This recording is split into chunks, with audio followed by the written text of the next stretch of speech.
DJ Envy, Charlamagne the God. Happy. We are the Breakfast Club. That's mine. It'll be so Now let's get in some sweet. front page news.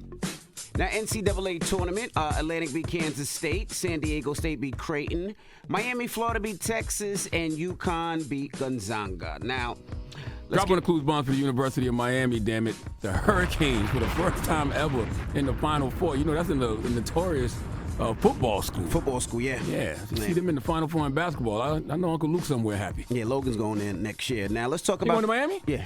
Word? Man, drop on the clues bomb for Logan. Once the University of Miami. He ain't gonna never look at another white girl again once he get down there. Now, let's talk about this tornado. Well, that was a good transition. Good morning, Breakfast Club Good family. morning. Tez. Good morning, good morning. Yeah, at least 26 people were killed and dozens injured after powerful storms, and at least one tornado plummeted the southeast on Friday night. With the maximum winds of 170 miles per hour, the tornado flattened much of the community of Rolling Fork, Mississippi. Now, Rolling Fork, Mississippi is a small town of less than 2,000 residents and is over 70% Black. It is also the home of blues singer Muddy Waters. Rolling Fork Mayor Walker says that his city is completely gone. Take a listen to his response to the devastation. How has the loss impacted you personally? Personally, it has taken a lot out of me, not just being the mayor, but I'm also the local funeral director of this community. And I've lost friends, and it's devastating, and it's heart-shaking. And I extend my condolences to the families who's lost loved ones. Damn. And it's just horrible. So sad. Yeah, that's deep. That particular clip just really touched me because he went on to say that he had to, bury folks and still be the mayor and have the town just completely just gone, literally. So I want to give a quick shout out to Angel by Nature, Trader Truth.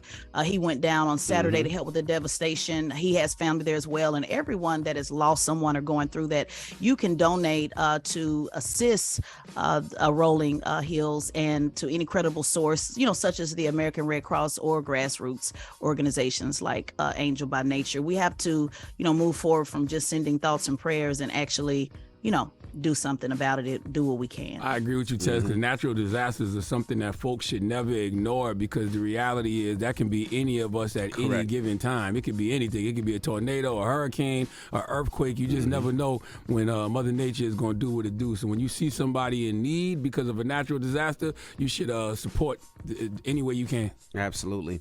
Absolutely. Now let's talk about this father accused of choking his 2-year-old on FaceTime. What happened with that, Tess? This is so crazy, guys. I'm sure many of you have seen this story trending over the weekend. In Houston, Texas, a father accused of choking his 2-year-old daughter while on FaceTime with the mother. Let's listen to the report by KPRC Channel 2 in Houston.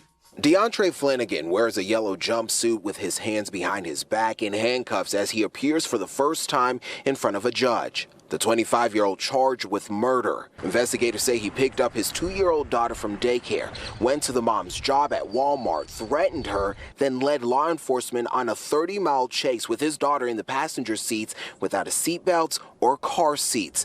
Prosecutors say he video called the child's grandmother. In that FaceTime, they were watching the defendant strangle and assault the 2-year-old as he demanded Miss Watson's phone password. Jesus Christ, man. This is crazy. Let me recap it and give you guys a little bit more background and we can discuss. So he took the child out of the daycare and then he went to the mom's job at Walmart and then threatened to hurt the child if she did not give him the phone. So the mother did give him the cell phone, but then Flanagan still refused to hand over the child. He went on a high-speed chase. And while he was in the high-speed chase, he FaceTimed the mother asking for the passcode to the phone. When she refused, documents say that Flanagan started hitting the child and choking her while still on FaceTime with the mother. Jesus. After hanging up with the girl's mother, court documents say that Flanagan FaceTimed his father then and said that his daughter was now gone. I don't believe in hell after you go, but this is one of those times where I really wish there was proof of one because folks who do things like this deserve to know this is where you go when you commit these kind of acts. My Absolutely. God. And I know they say you can pray for repentance for things, but it's hard for me to believe the God I serve forgives all, especially crimes like this. Man, what the hell? This is crazy. Yeah, absolutely crazy. And he had a history. Apparently, they had called the police about 5 days prior to that. And, you know, it led up to this. So, yeah, again, prayers for that mother. I just cannot imagine that as a mother, for sure, can't imagine that level of devastation that she's going through. So prayers to her. All right. Well, get it off. Thank you, Tez, and we'll see you next hour. No problem. Get it off your chest. 800-585-1051. If you need to vent, phone lines are wide open. Again, 800-585-1051. It's the Breakfast Club. Good morning. Morning, everybody. It's DJ NV, Charlamagne the Guy. We are the Breakfast Club. Let's get into some front page news. Good morning, Tesla Figaro. Good morning, Breakfast Club family. Good morning. Let's start with Donald Trump. He was rallying over the weekend, huh? Yes, he was rallying in true Trump fashion. Former President Donald Trump, despite being under 5 investigations, held a campaign rally on Saturday in Waco, Texas. Now, his decision to hold the rally in Waco has raised eyebrows because this year marks the 30-year mark of the 1993 far-right standoff with the government. Now, on Friday, the day before the rally, on his Truth social media platform, Trump posted a picture with him and a baseball bat next to the image of District Attorney Alvin Bragg. Now, as you know, Alvin Bragg is the New York District Attorney who is investigating Trump for the hush money payment. Now, on this post, Trump warned that an indictment risked potential death and destruction that could be catastrophic for the nation. Shortly after the post, an envelope containing white powder and a threatening message, "Alvin, I'm going to kill you," was delivered to Alvin Bragg's office. Trump spoke on the investigation at the rally. Let's listen to what he had to say. We'll talk about it on the other side. The District Attorney of New York, under the auspices and direction of the Department of Injustice in Washington, D.C., was investigating me for something that is not a crime, not a misdemeanor, not an affair. I never liked horseface. It's just it's terrible. You know, it's interesting. It shouldn't raise any eyebrows that Trump did this in Waco, because Trump knows exactly what he's doing and why he's doing it. He got his whole base riled up, telling them he was going to get arrested. He raised like $1.5 million in 3 days. Then he turns around and goes to Waco, holds a rally, raises more money, fires his supporters up even more. It's amazing to me how a guy who's a non-politician, executive producer of Celebrity Apprentice, is better at politics than these career politicians. Well, politics has a lot to do with the perception of reality. I say PR is the perception of reality. So you just said it yourself. He is a media mogul. Yep. He understands how to work the media. And so basically he got his base all up in a frenzy, not, knowing for sure if he was going to be arrested or not.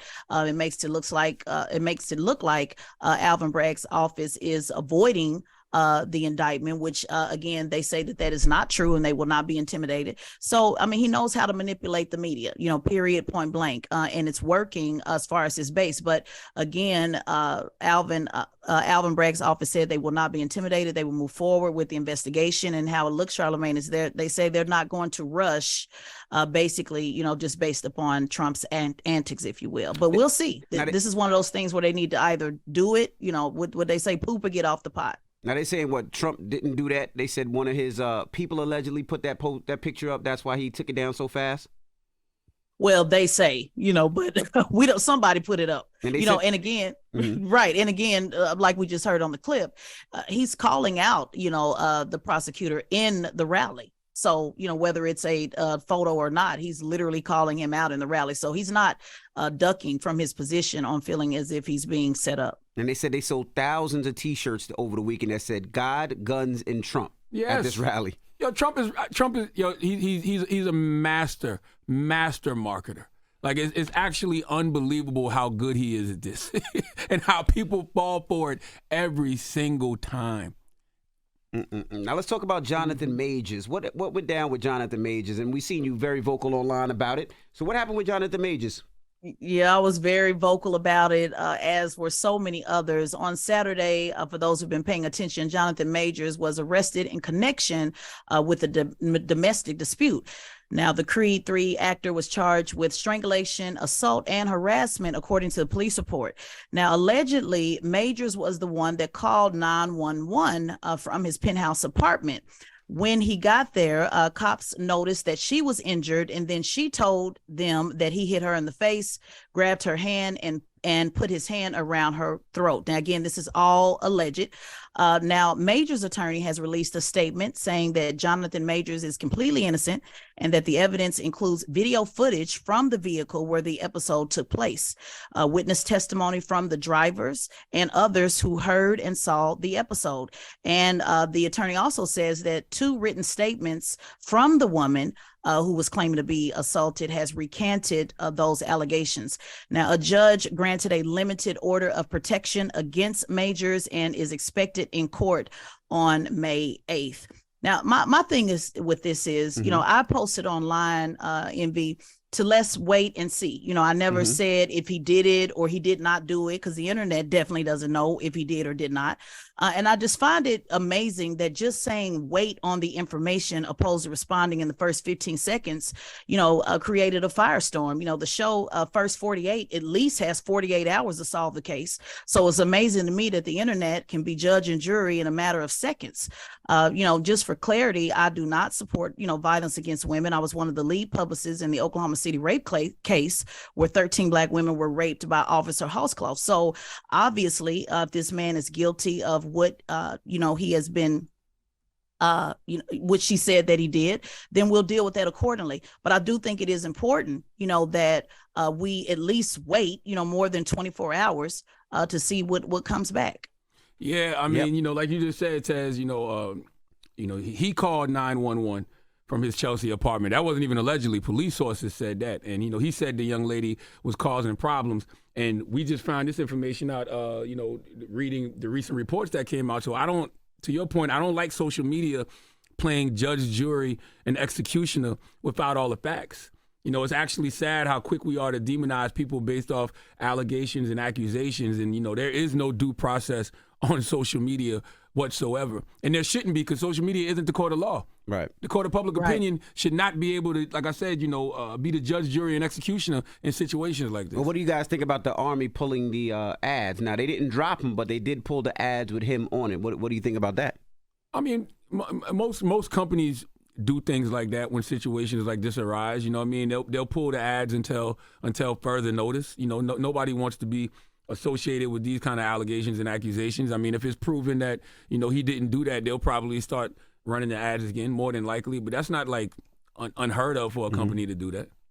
Yeah, what I think is also interesting, you know, less than a month ago, remember how everybody was talking about the photos that he took with Michael B. Jordan and how gentle he looked and how caring he looked. And it's just so amazing, you know, that then everyone, well, not everyone, but a lot of people were talking about how gentle he is. And now a lot of those same people are saying he's a monster. So my question is, you know, the internet basically tells you what to think about a person. Right. You didn't know if he was gentle then. You didn't know if he was a monster then just because he took a loving and caring photo. And you don't know if he's a monster now because we don't have all the information. So this really just kind of points to how quickly, you know, things can change. And your opinion is really, you know, guided by past trauma, a lot of past trauma, and what you see, you know, on the internet. That's so right. Just take a break and calm down, and the truth will eventually surface. I say it all the time. People wake up in the morning and wait for social media to tell them what to think and feel about something. Social media will change your whole narrative about a person based off allegations and what everybody thinks about said allegations. That's right. All right. Well, and what happens if people find out that none of this was true? Right. Where's the apology? Is there going to be any? Because Michael Irvin still ain't getting none. Right. And that's exactly you know it. what I mean? Michael Irvin got accused of, you know, similar things during Super Bowl weekend. Found out those things weren't true. And what?